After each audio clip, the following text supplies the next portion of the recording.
Hey guys, so a couple days ago I got the book The Star Won't Go Out by Esther O. And I literally read it within 24 hours. I just couldn't put it down. It was such a good book. The book is all about Esther and her life with cancer when she was diagnosed with thyroid cancer. The introduction is actually written by John Green, who wrote The Fault in Our Stars, which is Esther was his inspiration for the novel. It's definitely a tearjerker, I would say, but in a good way, if you can even have that. It's just a really good book, and yeah, it is really sad, but it's all about inspiration and other things like that.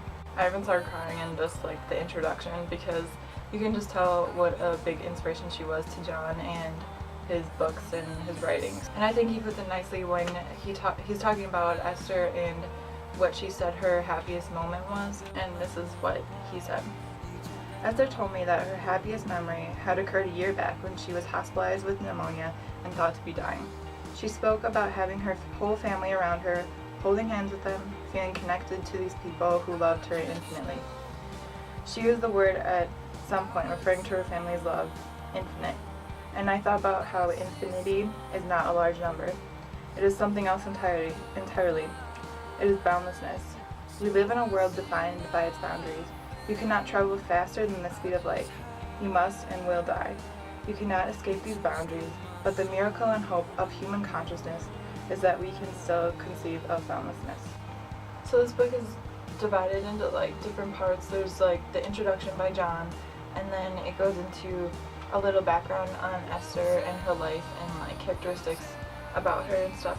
And then there's a portion from her doctor about her diagnosis and stuff, and then it goes into her journals that she kept throughout the whole process. Esther's portion is filled with pictures and poems and letters to her family and all these different things, and it's just you can really tell she has really strong voice in her letters and stuff, and she was a very creative person, and it's really shown through all her journal entries. The red pages indicate things that were posted on her Cambridge site, which is a site when you have a medical issue. So the red pages are that, and each time I got closer to the last red page, I was just I didn't want to read anymore, but it was just so good that I had to. And I mean, it is sad, but it is worth the read, definitely, I would say. The green portions of the book are portions of her online relationship with these people in chat rooms and stuff, and they formed a group called Catitude, and they just all became really good friends. And then for her Make-A-Wish, she actually had them come down to her in Boston, and they stayed at a hotel together and did all these things together, and actually John Green showed up in it, and it just seemed like a perfect weekend for her and something that she really appreciated. After this, Esther actually had vlogs that she made too, and she actually maintained her upbeat personality throughout all her vlogs. And actually one of her last vlogs that she did just really pulls at the heartstrings, and she just ended it with saying, "Hey, I love you." And that was basically her personality, and it was really kind of emotional to watch, but it was a nice way to end. Unfortunately, on August 25th, 2010, Esther passed away, and she would often say in her journal entries just how she always wanted to do something more with her life. She just felt really useless, and she didn't know what else she could do because of her condition and everything, but she did so much in her life. She helped so many people, and she even helped the HPA get $250,000. Even every year on her birthday we celebrate.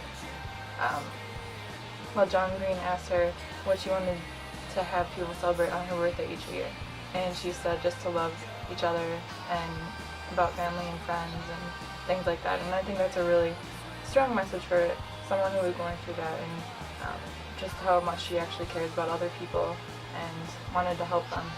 Now her family has started an organization called The Star Won't Go Out for support for other people going through cancer and their families and stuff, and they've given over $130,000 to families, to over like 60, I believe, yeah, 60 different families, and just helping them deal with the cancer. Now I want to leave you guys with a quote that Esther wrote in a letter actually to herself from a couple years before she died, and it was just emailed to her parents in case she wasn't there, and she just wanted to have a letter to her future self to give her advice and stuff. Just be happy, and if you can't be happy, do things that make you happy, or do nothing with the people that make you happy. So I really hope you guys give this a shot. It's a really, really good book. So love you guys. I'll see you later.